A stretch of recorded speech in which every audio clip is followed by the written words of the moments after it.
Assalamualaikum warahmatullahi wabarakatuh.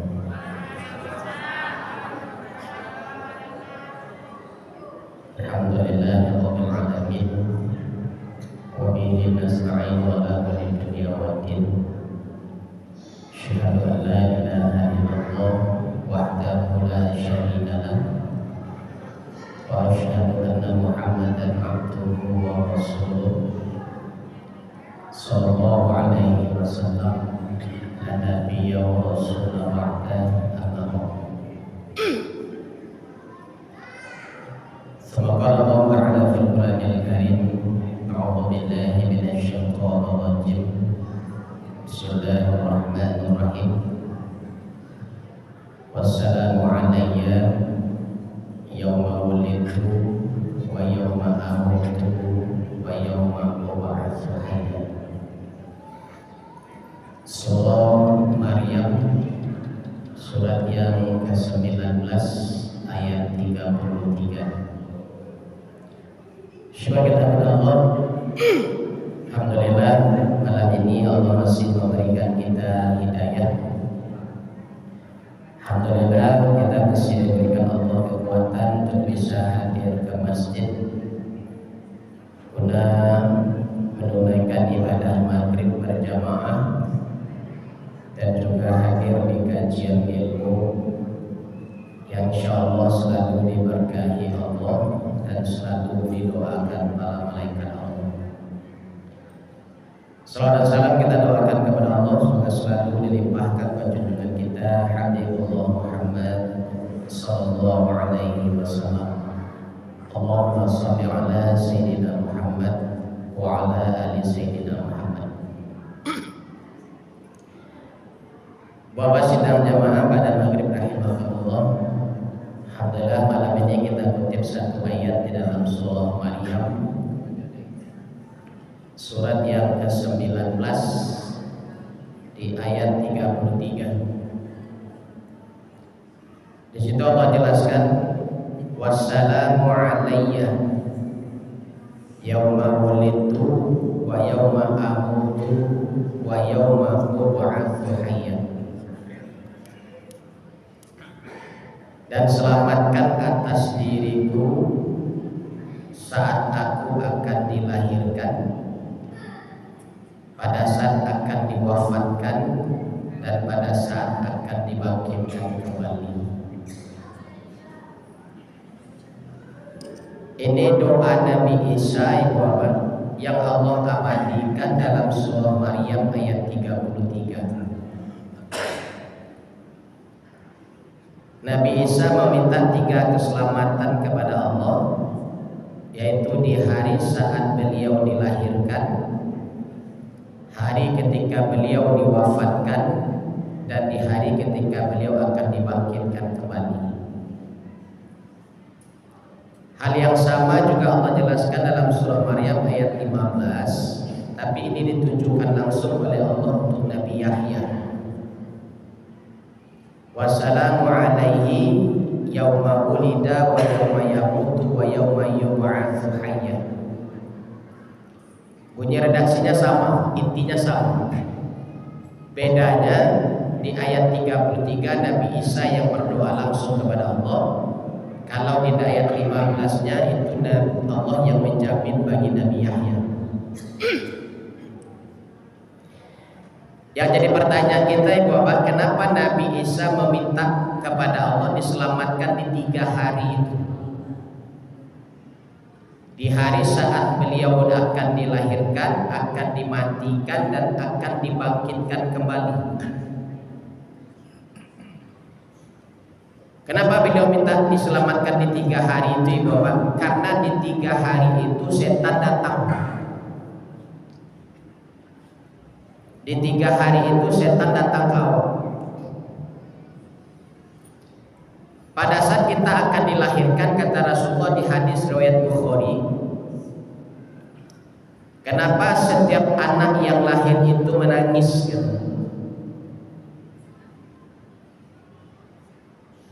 Kenapa setiap anak yang lahir itu menangis? Karena anak yang lahir itu ditusuk oleh setan. dalam hadis Bukhari itu, setiap anak yang lahir itu menangis karena anak itu ditusuk oleh setan. Kenapa ditusuk oleh setan ibu bapak? Karena setan ingin menghilangkan kalimat tauhid yang dibawa oleh anak ketika lahir. Jadi fitrahnya kita sebagai manusia ketika akan lahir itu selalu membawa kalimat tauhid. Semasa kita dalam rahim pun kalimat itu tetap kita bawa. Karena dalam surah Al-A'raf ayat 172 Allah jelaskan, dan itu ditegaskan oleh Rasulullah dalam hadis riwayat Tirmizi.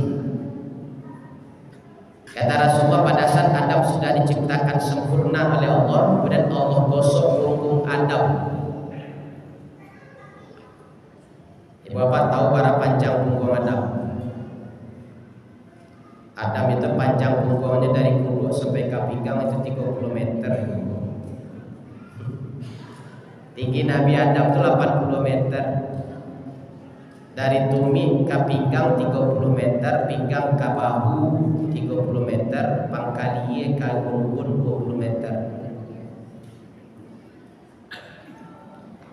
Dan ketika Adam diciptakan sempurna, digosok punggung Adam, dari tulang punggung Adam yang digosok tadi kata Nabi berjatuhan seperti debu ruh-ruh yang akan menjadi keturunan Adam sampai akhir zaman.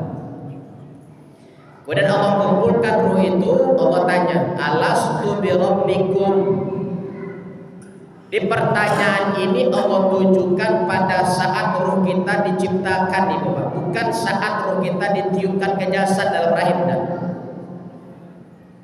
Karena pertanyaan Allah beda. Allah bertanya, alastu birabbikum, kum itu untuk kalian semua. Kalau awak dalam rahim surang Ibu Bapak, mungkin kum Allah pertanyakan. Mungkin Allah bertanya, alastu birabbika.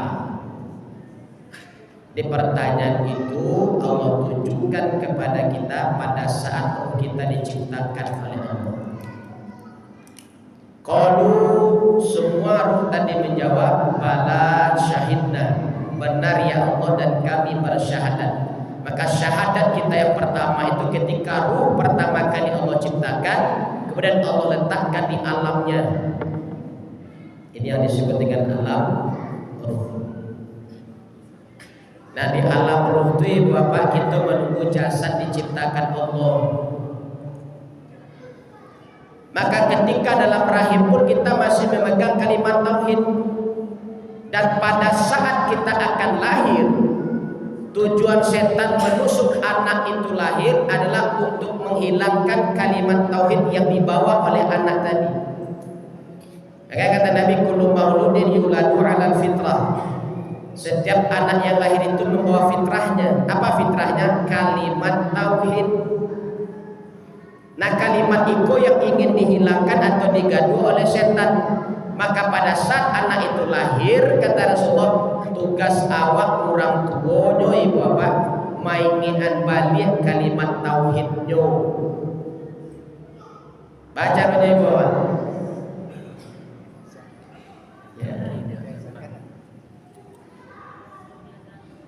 Kalau caranya sama, kata Rasulullah dalam hadis riwayat Muslim dari Hasan bin Ali, ini cucunya Rasulullah. Anak yang lahir itu kedua telinganya ditusuk setan gitu.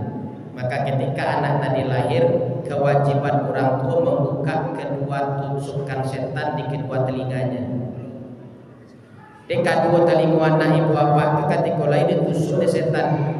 Jadi harus dibuka balik tusuk setan di kedua telinganya. Caranya ibu bapak, laki-laki padusi samo diazankan di telinga suwo, diiqamahkan di telinga kida. Awas salam monggo ibu bapak. Yang laki-laki diazankan di telinga suwo, yang padusi dikomahkan di telinga suwo atau telinga kidanya baik bapak. Telinga kidanya pak. Atau mereka merah-merah tuh masuk telinga suwo.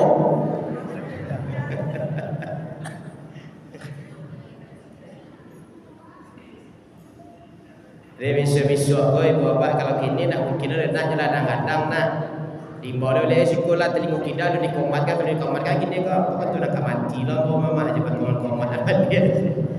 Nanti kan cucu selai bapak. Ya lah ya cucu nanti kerja anak laki-laki atau menantu laki-laki asalkan di telinga suo ikomahkan di telinga kita. Laki-laki manusia samu. Nah, kenapa dipilih kalimat azan di babak pertama? Di kalimat azan itu ada dua kalimat syahadat. Syahadat kepada Allah dan syahadat kepada Rasulullah. Yang kedua, secara tidak langsung ketika kita mengazankan dan mengiqamahkan di kedua telinga anak, kita sudah menyiapkan mentalnya dan mengingatkan kepada anak-anak ketika engkau layak sampai mati nanti ada kewajiban untuk sholat. Itu makanya kalimat azan yang dipilih untuk ditalkinkan ke telinga anak ketika layak itu. Tapi kata Rasulullah ada dua orang yang tidak ditusuk ketika lahirnya oleh setan. Dua manusia ini tidak ditusuk ketika lahirnya oleh setan. Siapa mereka ibu bapak? Pertama Maryam, yang kedua Nabi Isa. Bahkan tidak ditusuk oleh setan karena ibunya Maryam itu pernah ketika melahirkan Maryam itu berdoa kepada Allah. Nanti ibu bapak bisa baca doa itu kalau ada anak yang kemelayan atau cucu yang kemelayan. Doa itu Allah tuliskan dalam surah Ali Imran surat yang ketiga di ayat 36. Di akhir ayat 36 itu di situ doanya ibunya Maryam. Innani u'idzuha wa min dzurriyyatiha minasyaitonir rajim. Itu doanya. Sesungguhnya Kau berlindung kepadamu ya Allah terhadap anakku dan keturunannya dari gangguan setan yang terkutuk. Itu makanya Nabi Isa dan Maryam itu ibunya tidak ditusuk saat lahir oleh setan. Tapi kalau ibu ada anak kemelayan cucu kemelayan ibu bapak baca doa itu, mereka tidak ditusuk anak ibu bapak atau cucu ibu bapak setan tidak menagih anak itu gitu lahir. Dokter nan panik begitu. Ya Pak. Kalau secara medis di kesehatan nih Bapak, tangisan anak tadi itu membuka katup jantungnya sehingga darah mengalir ke semua arah, ke semua tubuh. Nah, ketika ibu bapak punya anak melayan, cucu lain, anak lain dah menagi, panik yang dokter tuh digaduh supaya anak menagi dipijitnya lah, diampuknya lah. Dipatangihnya nih Bapak, tapi keceknya dokter itu setan beram nih Bapak.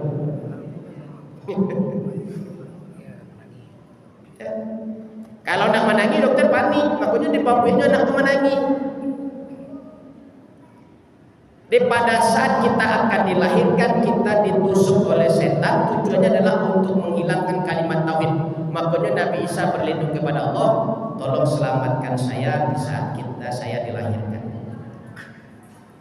Yang kedua ibu bapak, pada saat kita akan dimatikan, itu setan juga datang ke awak balik. Tujuannya ibu bapak mencabut kalimat tauhid itu di diri awak. Dia kata Rasulullah ada dua yang akan dicabut dari orang yang sakarat. Orang yang akan meninggal dia bapak, dua yang akan dicabut dari dirinya. Masing-masing awak nanti akan mengalami ini bapak. Pertama yang akan dicabut itu adalah ruhnya. Pelakunya itu malaikat Israel atau malaikat maut. Yang kedua yang akan dicabut dari diri orang yang akan meninggal itu adalah imannya. Nah, ini pelakunya setan. Jadi nanti manusia itu yang celaka kata Nabi, pada saat ruhnya dicabut oleh malaikat, saat itu imannya juga tercabut oleh setan. Aku celaka nanti kita meninggal. Saat ruh dicabut, iman pun tak cabut. Makanya ibu bapak jangan ditinggal orang yang sekarat tu kecil. Kalau ada saudara awak, saudara awak, keluarga awak yang sedang sekarat, jangan ditinggalnya suram. Karena setan berusaha untuk mencabut imannya. Karena kondisi orang yang sakarat itu kece Nabi Bapak takutnya luar biasa, camehnya luar biasa, tekanannya sangat luar biasa. Bahkan kalau nyubun, kalau kece anak muda ini kalau tinggi dewa, itu kalau orang yang kemati itu dia teh dulu lah ibu. Dan dia diuji dengan rasa haus yang sangat haus. Kalau bahasa awaknya mungkin kalansangan ibu. Di situ ya kalansangan. Di saat rangkuang kok karyang masa karyang-karyangnya bahkan malu ludah kita sakit ludah tu di rangkuang tak lulu aja itu kalansangan kalau tempat apa. Di saat awi yang luar biasa kalansangan rasanya kece Nabi. Pada saat itu hanya ujian. Kalian minumkan pun air sebanyak 7 samudra ke orang yang sakarat takkan melapehkan awinya doa. Karena itu ujian ketika sakarat. Tapi di saat itu ibu apa? Setan memanfaatkan peluang itu dengan cara apa? Nyobaan minuman kesukaan yang sakarat. Aku suka nawa ibu TS. Dibawanya TS. TS itu galenya kadang lo dari kolej. Gale ko kadang bening takai kolo gale itu di dalam ko ada air teh, ada es, ada sendok. Gale ko babun-babun ni bapak menandakan air di dalam tulah dingin. Kok senawi bapak kelangsangan pak TS dicalian diaduk dulu tu bapak. Wah, datang punya sendok jo es tu barat dulu gale. Mandanga tetapi awih ni. Akan cek setan kaya yang sakarat awih hawa. Yo gitu yang sakarat. Nio minum iko, itu kesukaan ambo mana mah. Bawalah kamari gitu yang sakarat. Biarlah pertolongan minum madi gitu setan. Jadi gitu sakarat. Tapi syarat cia gitu setan. Aduh. Lai barani awak menyambi kalau Muhammad itu bukan Rasulullah. Itu iman dicabutnya di bawah. Tauhid awak dicabut jadi setan tu. Oh ndak menabuh digaduh tentang Nabi awak dak lah. Ambo dak gaduh Muhammad dak kecil setan. Ambo gaduh Nabi tentang orang Nabi orang Yahudi, orang Nasrani. Lebarani awak menyabik ini kalau Isa itu anak Allah. Siapa ilah gitu. Langsung minuman kini jo kawak gitu. Kalau nak taluk mengecek, daklah kecek setan. Angkuan sekapalu tu taluk setuju je kecek abo langsung minuman. Model itu setan mendatangi orang yang sakarat untuk mencabut imannya.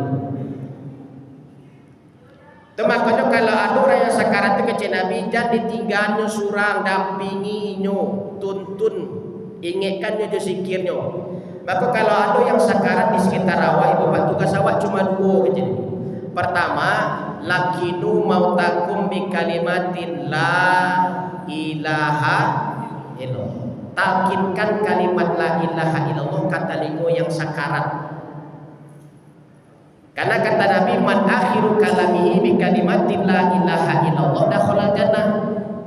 Yang bisa melafazkan la ilaha illallah ketika nyoka meninggal itu yang dijamin surga oleh Allah. Nah kadang mentalkinkan la ilaha illallah kok ada yang diajarkan Nabi dilanggar dewa ibu.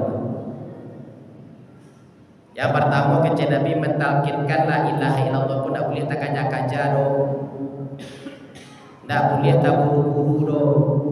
Tuntun lambe-lambe, incuan lambe-lambe. Kanu lidah yang sakarat tak sama jo lidah hawa doh ibu baik kanu saya ingat. Lidahnya lah mulai bare, lidahnya lah mulai patah, lidahnya lah mulai kaku.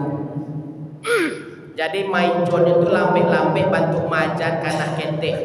Ijuan lambe-lambe. Baca maiconnya bapak cie-cie.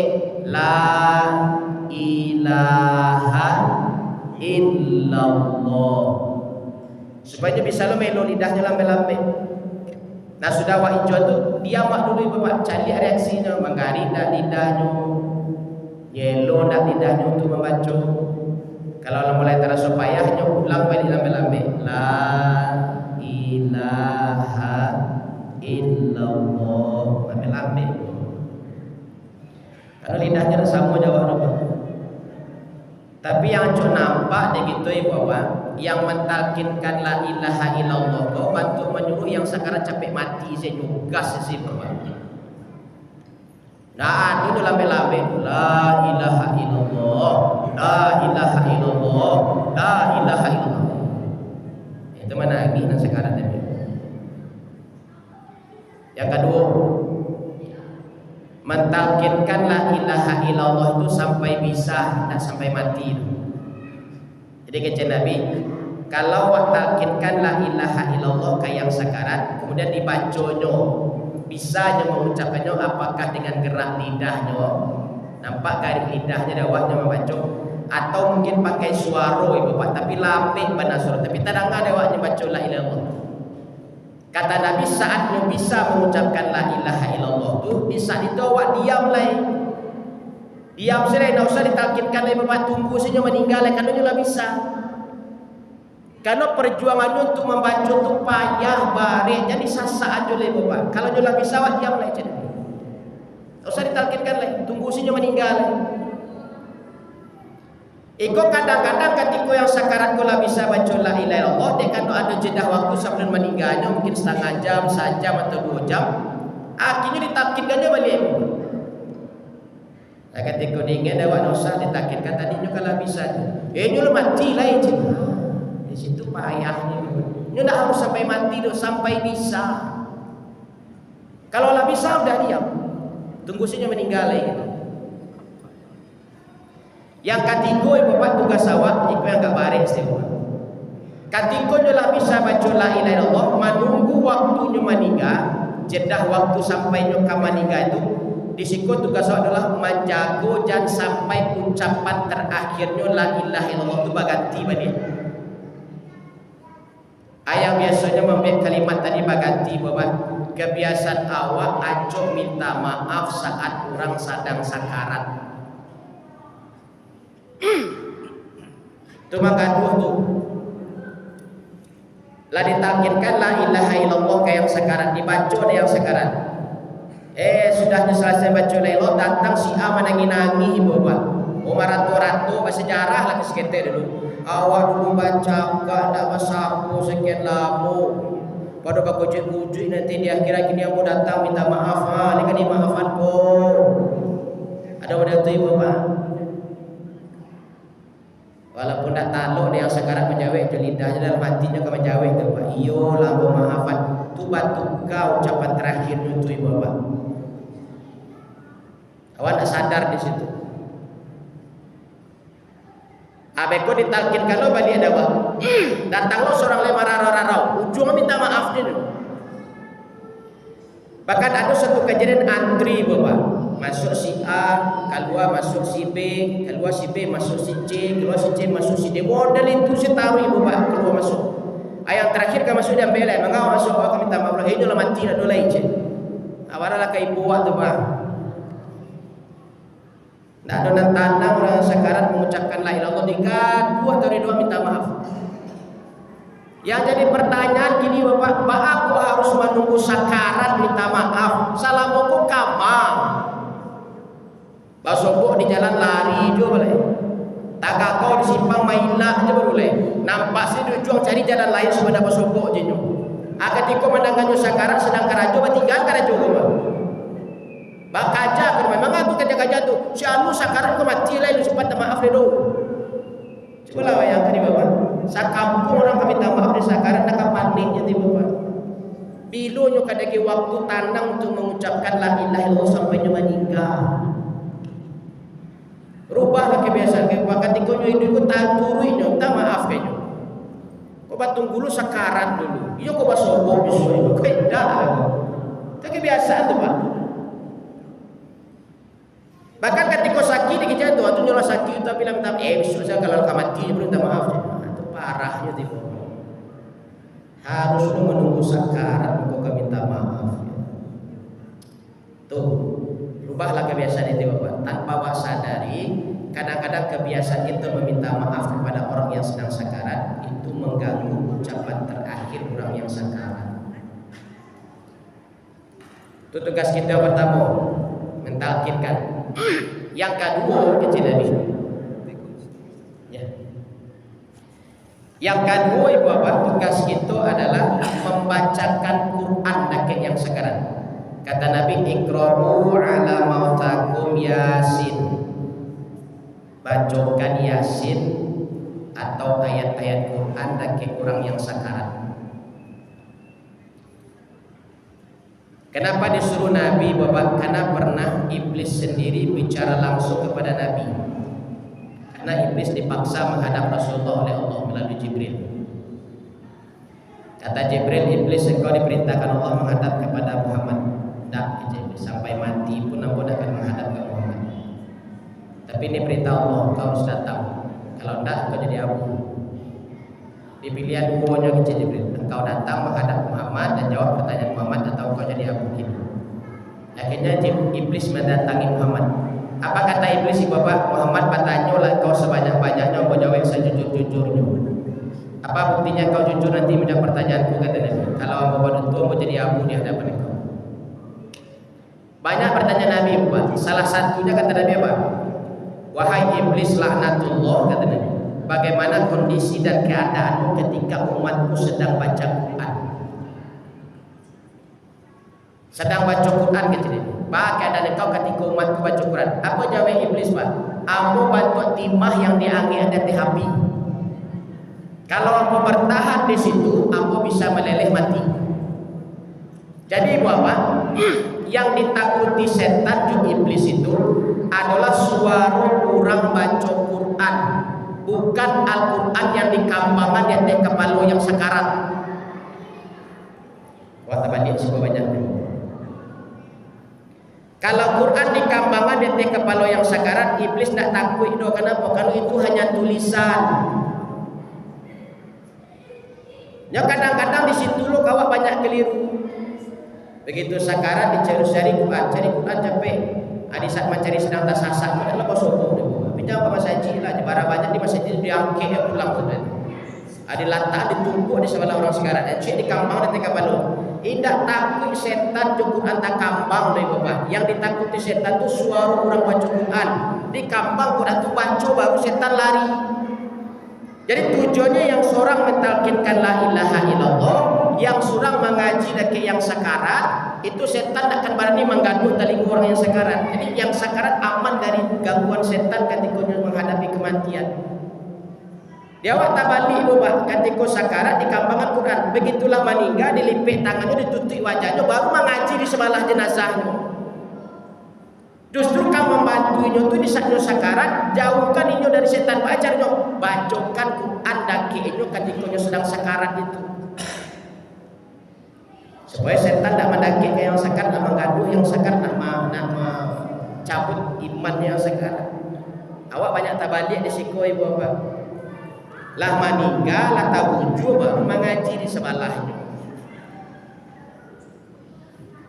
Jadi yang membantu itu ketika di saat sakarat itu tolong bacakan Quran. Itu maka kata Rasulullah, iqra'u ala mautakum Yasin. Jadi Bapak, tugas kita itu dua, mendampingi orang yang sakarat supaya tidak diganggu oleh setan. Pertama, talkinkan kalimat la ilaha illallah. Yang kedua, bacakan boleh Yasin di Bapak bacakan lagi yang sakarat, atau boleh ayat-ayat Al-Quran yang lainnya, supaya iblis tidak mendekat ke telinga orang yang sedang sakarat.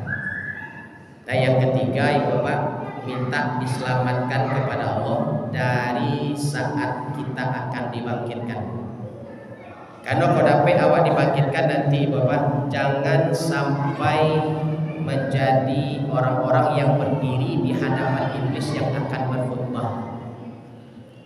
Kalau awak dibangkitkan kemudian berdiri di dekat orang-orang yang di depan iblis berkhutbah, berarti kita termasuk orang-orang yang celaka. Karena orang-orang yang berdiri di depan iblis berkhutbah itu akan dimasukkan ke neraka. Karena iblis berkhutbah nanti Bapak buka Ibrahim ayat balik. Ibrahim sudah sampai balik ayat 22. Iblis akan berkhutbah di hadapan manusia akan masuk neraka. Apa kata iblis? Dulu saya menjanjikan ini, itu dan segala macam, tapi semua itu bohong. Karena saya diizinkan Allah cuma berbisik, tidak diizinkan untuk memaksa, apalagi mengancam kalian harus ikut saya. Kesalahan kalian, kata iblis, ketika tahu bisikan saya sesat, tapi kalian ikuti. Iko dapat nanti Bapak awak dibangkitkan bersama orang-orang yang berdiri bersama Rasul, para nabi, para malaikat dan orang-orang yang beriman. Atau makanya doa Nabi Isa itu di ayat 33 surat Maryam itu boleh Bapak jadikan doa sehari-hari itu. Wassalamu alayya yauma wulidtu wa yauma amutu wa yauma ub'atsu hayya. Ya Allah, selamatkan saya pada saat dilahirkan, saat akan dimatikan dan saat akan dibangkitkan nanti. Yang dilahirkan oke lah ibu bapak, dan diselamatkan orang tua, ditalkinkan, diasarkan awak. Yang 2 hari lagi kau hadapi kematian besok, hari berbangkit setelah itu. Dijadikan doa sehari ini surat Maryam surat 9 balik ayat 33. Tambah doa koleksi doa gitu cilepo. Baik, kita jawab pertanyaan.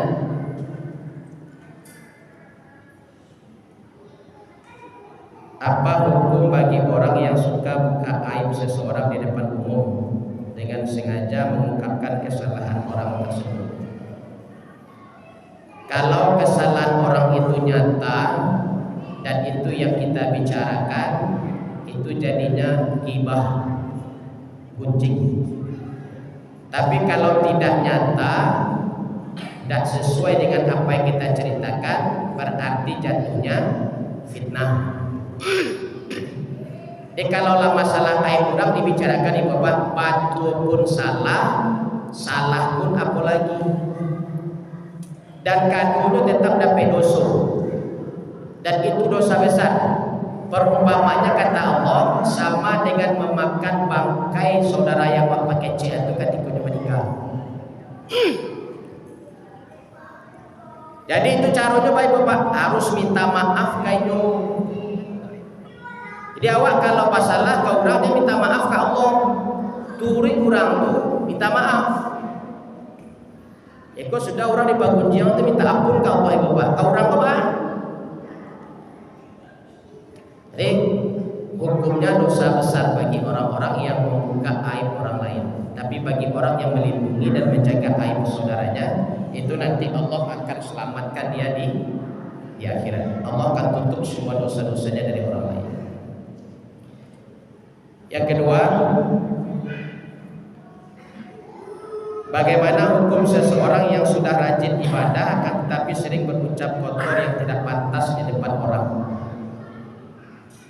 Kata Rasulullah, ketika kita berzikir kepada Allah sebanyak 5.000 kali, 5.000 kali, kita berzikir kepada Allah 5.000 kali sehari, sudah itu tak pacak cawit sekali.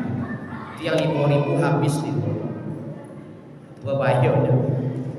Perkataan kotor, perkataan dosa itu kata Nabi sama seperti api memakan kayu.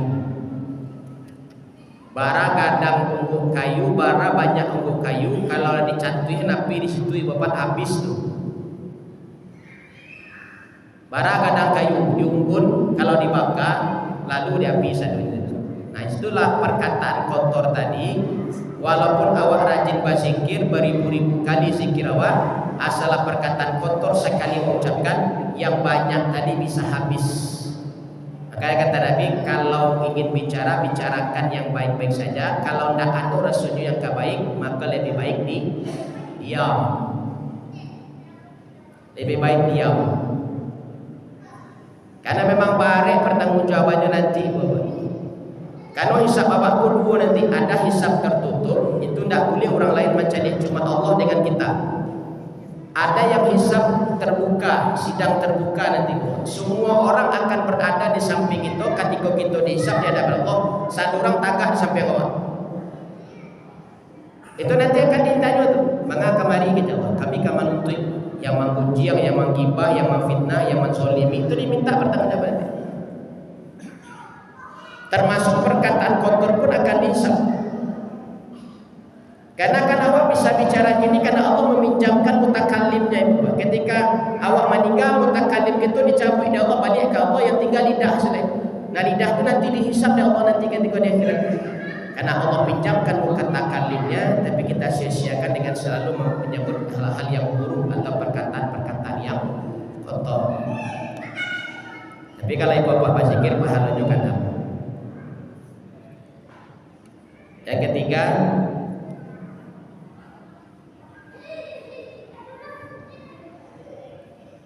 bagaimana hukum seseorang yang akhir hidupnya bacawi karena terkejut lalu meninggal padahal seorang tersebut rajin ibadah.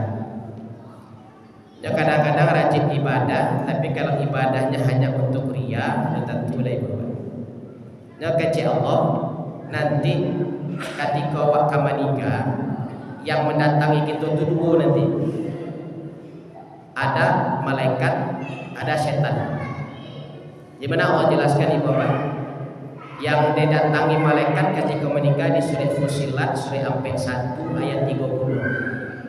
Innal ladzina qalu rabbuna Allah tsumma istaqamu, yang beriman kepada Allah kemudian istiqomah menjaga imannya, tatanazzalu alaihimul malaikah, di saat mereka meninggal didatangkan malaikat menghiburnya. Alla takhafu wa la tahzanu, jangan takut dulu ibu pak, kecil malaikat jangan cameh oleh kami Indonesia. Apa kata Allah kepada malaikat? Wa abasyiru bil jannati allati kuntum tu'adun, calian sarugo ke hambaku itu, kata Allah, saat ruhnya akan dicabut. Jadi kalaupun kecil Nabi kematian itu tetap ada sakarat, dan sakarat itu pasti sakit, bahkan masih ada orang yang meninggalnya tersenyum. Ya kenapa? Karena Allah suruh calian sarugo saat ruhnya dicabut, sehingga sakitnya di saat ruh dicabut itu tidak terasa kalau dicalian sarugo.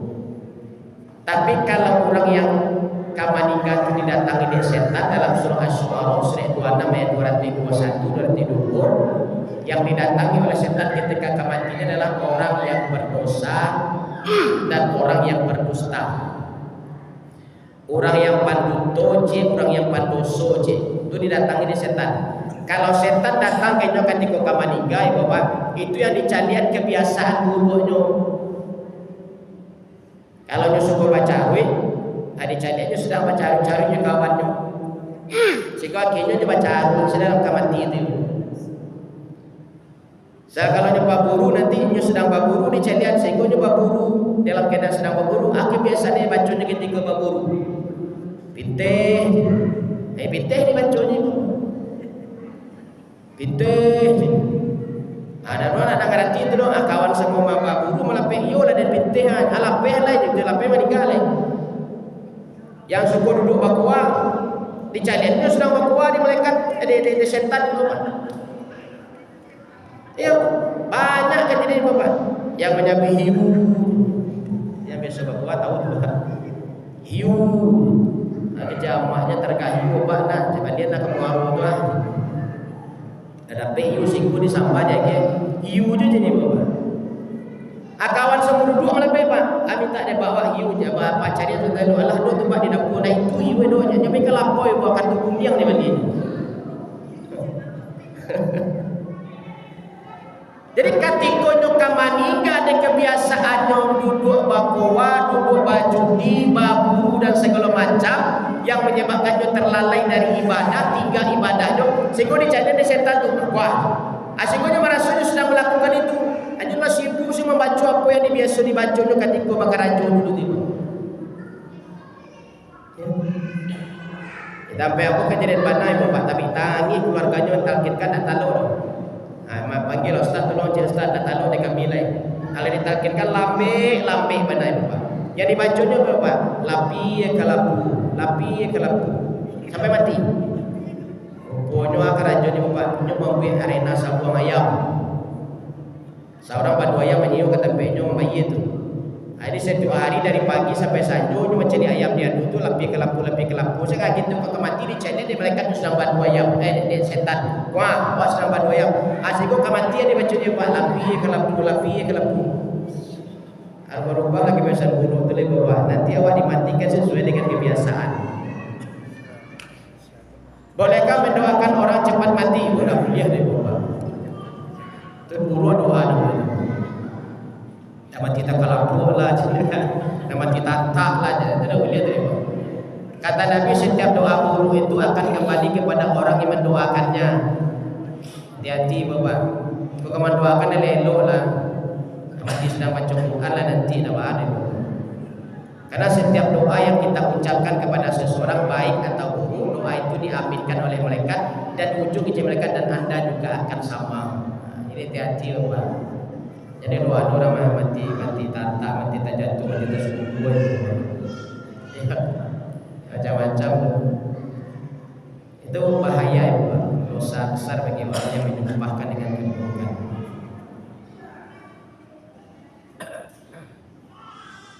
Bagaimana seorang muslim merubah wajah atau bentuk fisiknya melalui operasi dan kemudian orang tersebut meninggal?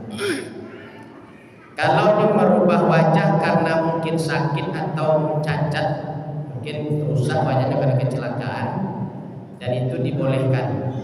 Tapi kalau sengaja merubah bentuk ibu Pak, dari laki-laki jadi manusi atau dari manusi jadi laki-laki, kalau tahu kelamin asalnya laki-laki kemudian dirubah jadi manusi, begitu menikah tetap kembali ke kelamin awalnya. Walaupun telah jadi manusia, tetap diselenggarakan jenazahnya seperti jenazah laki-laki. Karena kodratnya sudah tercatat di Lauh Mahfuz itu kalau dia lahir sebagai seorang laki-laki. Cuma yang merubah kodrat Allah. Itu dosa kadang walaupun itu nanti macam-macam lagi. Itu harus dikembalikan. Kalau tahu asalnya laki-laki, harus dikembalikan penyelenggaraannya seperti jenazah laki-laki meskipun dia sudah berubah kelaminnya. Karena di hadapan Allah ketika dia akan dilahirkan itu kalau ditanya oleh Allah, kau lahir sebagai laki-laki yang akan kau jalani kehidupan seperti ini, nasibmu seperti ini, keadaan ekonomimu seperti ini, kematianmu nanti seperti ini.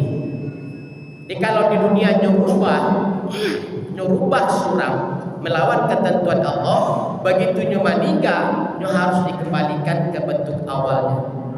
Walaupun dia berubah fisiknya menjadi perempuan, tapi karena asalnya dulu adalah laki-laki, dia diselenggarakan jenazahnya kembali seperti laki-laki.